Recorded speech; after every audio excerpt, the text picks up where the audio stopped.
आज हम देखने वाले हैं ISI JRF MTA 2024 का रियल एनालिसिस का एक क्वेश्चन।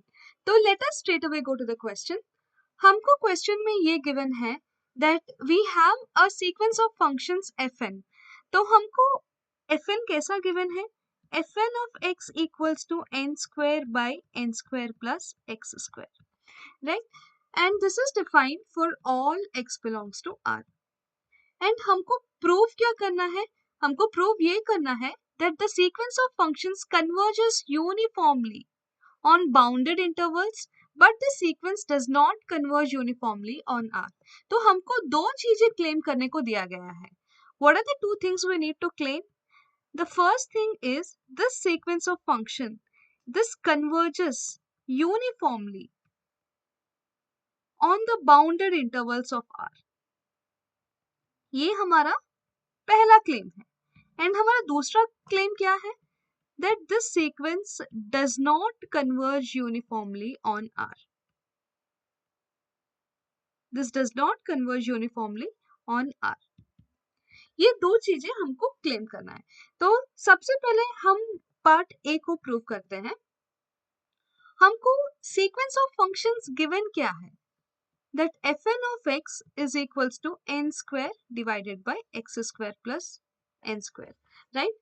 अगर हमारे पास i एक कोई भी एक बाउंडेड इंटरवल है, हम उसको ऐसे एक इंटरवल के अंदर एम्बेड कर सकते हैं which is of the form -m, मतलब there exist m positive such that this interval i, जो कि एक बाउंडेड इंटरवल है, वो क्लोज्ड भी हो सकता है, ओपन इंटरवल भी हो सकता है, but all we know is वो एक बाउंडेड इंटरवल है, राइट?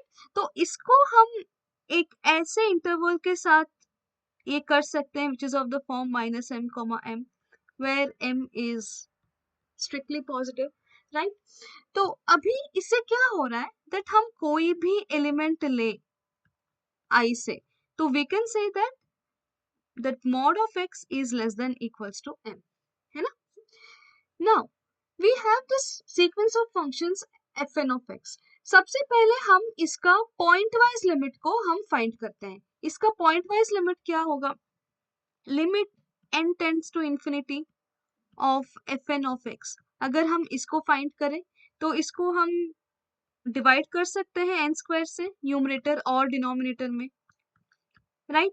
तो when n tends to infinity, ये न्यूमरेटर तो हो जाएगा 1 एंड डिवाइडेड बाय ये चला जाएगा 0 पर, तो it is 0 + 1 that is equals to 1. तो अभी तक ये पता चल गया that for any element x in i, so whatever the element I take x in i, उसका जो पॉइंट वाइज लिमिट है वो 1 है. अभी ये देखना है कि ये यूनिफॉर्मली कन्वर्जेंट हो रहा है या नहीं हो रहा है. ओके, तो उसके लिए हम mn टेस्ट का यूज करेंगे. तो what does our mn test से? हमारा mn टेस्ट ये कहता है कि if mn is defined to be supremum of x belongs to the domain, and हमारा डोमेन है यहाँ पर वो bounded interval, if this converges to 0, अगर ये जो है converges to 0, then the sequence of functions uniformly converges to the function f. And यहाँ पर हमारा function f of x क्या है? f of x equals to 1 for all x belongs to i, right? तो यहाँ पर सबसे पहले हम ये mn को find करेंगे. हमारा mn क्या है? It is supremum of x belongs to i mod, और fn of x क्या था हमारा? fn of x था n square divided by n square plus x square, right? तो ये हो गया n square divided by n square plus x square minus of the function f of x, जो कि हमारा 1 है. तो this is nothing but supremum of x belongs to i, and इसको अगर हम कंप्यूट करेंगे तो हमको क्या मिलेगा? X square divided by n square plus x square है, राइट? तो अभी हम इस प्रीवियस स्लाइड में ये देखे हैं दैट हम कोई भी एलिमेंट लेंगे आई में से, उसका मॉड जो है वो हमेशा less than equals to m होगा, राइट? तो we have seen that for all x belongs to i we have mod x is less than equals to 1. What does it say? That minus m is less than equals to x less than equals to m, and this is true for all x belongs to i, right? तो x square कहाँ से कहाँ तक लाई करेगा? So from here minus m तो negative quantity है क्योंकि m positive है, राइट। सो एक्स स्क्वायर जो है वो लाई कर जाएगा 0 से और m स्क्वायर के बीच, है ना। And n square plus x square कहाँ लाई करेगा, अगर मैं n square throughout add कर दो इस इनइक्वालिटी में तो हमको मिलेगा n square is less than equals to x square plus n square less than equals to m square plus n square, right. तो हम ये लास्ट इनइक्वालिटी को रीराइट करते हैं which is n square less than equals to x square plus n square less than equals to m square plus n square. ये सारे positive quantities हैं, right. तो हम यहाँ पर रेसिप्रोकल ले सकते हैं। Reciprocal changes the sign of inequality. From here क्या आ गया, 1 by n square is greater than equals to 1 by x square plus n square and this is greater than equals to 1 by m square plus n square, right। तो अभी हमारे पास ये quantity क्या है, x square divided by n square plus x square, इसका mod है। यहाँ पर अंदर जो क्वांटिटी है ये तो हमेशा पॉजिटिव ही होगा, राइट। तो इसीलिए हम मॉड को हटा भी सकते हैं। अभी हम देखेंगे x square by n square plus x square, ये जो टर्म्स है इसका क्या बाउंड हो सकता है। हमारे पास है x square divided by x square plus n square and इसको हम लिख सकते हैं as x square multiplied to 1 by x square plus n square, right. अभी 1 by x square plus n square जो है this is less than equals to n square just from the above inequality. तो what can I say from here, this value is always positive, ये तो 0 is less than equals to x square divided by x square plus n square and this is less than equals to x square divided by n square, right। And we also know that x square is always less than equals to m square from here, so this is less than equals to m square divided by n square। तो हमारे पास अभी इसका supremum जो है वही तो हमारा mn है। तो इस टर्म अगर 0 और m square divided by n square इन दोनों के बीच लाई कर रहा है तो I can say that 0 is less than equals to supremum of x belongs to I, x square divided by x square plus n square and this is less than equals to m square divided by n square, right. Now what do we have, we have that 0 less than equals to mn less than equals to m square divided by n square। अभी हम यहाँ पर sandwich theorem use कर सकते हैं। तो using sandwich theorem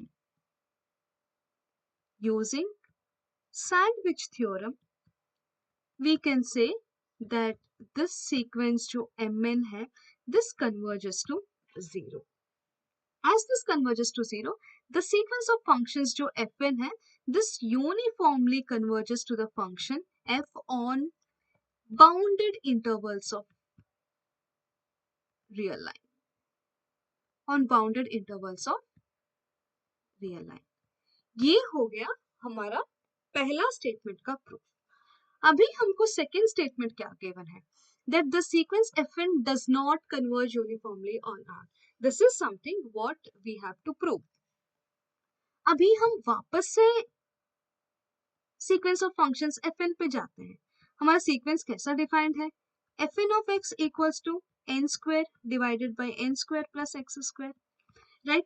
and हम mod fn of x minus f of x जो हमारा mn है वो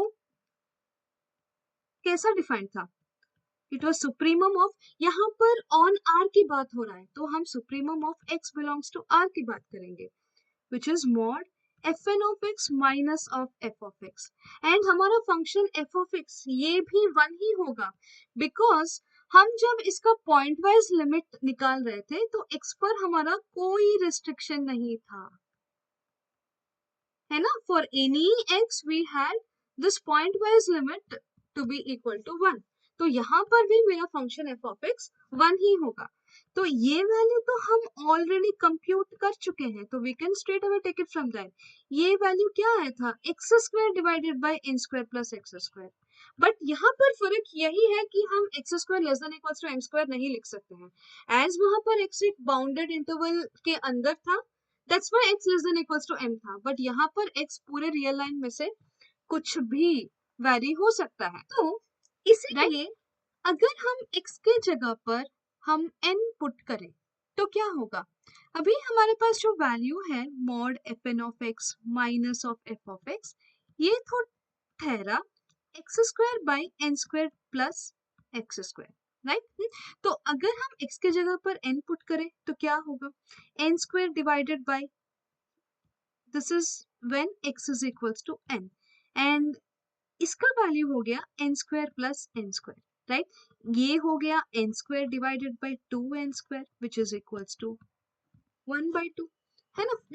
तो यहाँ से हमको क्या पता चला कि हमारा जो limbs of mn, limbs of this mn, ये जो वैल्यू है this is always greater than equals to 1/2, and this 1/2 is a strictly positive quantity. तो यहाँ से इतना साफ है that this sequence mn जो है this does not converge to 0. So इसीलिए हम बोल सकते हैं that हमारे पास जो sequence of function है this does not converge uniformly on the set of all real numbers, right? And यहाँ पर ये sequence हम इसीलिए चूज कर पा रहे हैं क्योंकि ये n जो है इन्फिनिटी पर टेंड करता है। ये जो सीक्वेंस अगर हम यहाँ पर an इक्वल्स टू n ये सीक्वेंस अगर ले तो ये इन्फिनिटी पर टेंड करता है, and this is a part of the domain, and हमारा यहाँ पर डोमेन है the set of all real numbers. So that's the reason इसका जो लिम्स होगा इसका वैल्यू जो है हमेशा ग्रेटर देन इक्वल्स टू 1/2 ही होगा, क्योंकि ये एक subsequential limit है of the function. Now this is a subsequential limit of the function mod fn of x minus f of x. ये अगर इस लिमिट, ये इस फंक्शन का सबसिक्वेंशियल लिमिट है एंड हम लिम सुप बोल रहे हैं यहाँ पर, तो हमारा जो लिम सुप का वैल्यू है it is always greater than equals to the subsequential limits present, right. तो लिम सुप ऑफ mn जो है वो ग्रेटर देन इक्वल्स टू 1/2 है which is a strictly positive quantity. तो यहाँ से इतना क्लियर है दैट द सीक्वेंस mn जो है वो 0 पर कन्वर्ज नहीं करता है, क्योंकि a sequence an, any sequence an converges to L if and only if उसका लिम सुप और उसका लिमिट दोनों बराबर है and they are equals to L। तो यहाँ पर हम ये तो बोल रहे हैं कि इसका लिम सुप जो है वो स्ट्रिक्टली पॉजिटिव क्वांटिटी है, तो वो तो 0 पे कन्वर्ज नहीं किया। तो बाय mn टेस्ट, तो हम mn टेस्ट से ये बोल सकते हैं that the sequence of functions does not converge uniformly on the set of all real numbers. So I hope this entire solution is clear. So for any such further videos, you can just subscribe this channel. Thank you everyone.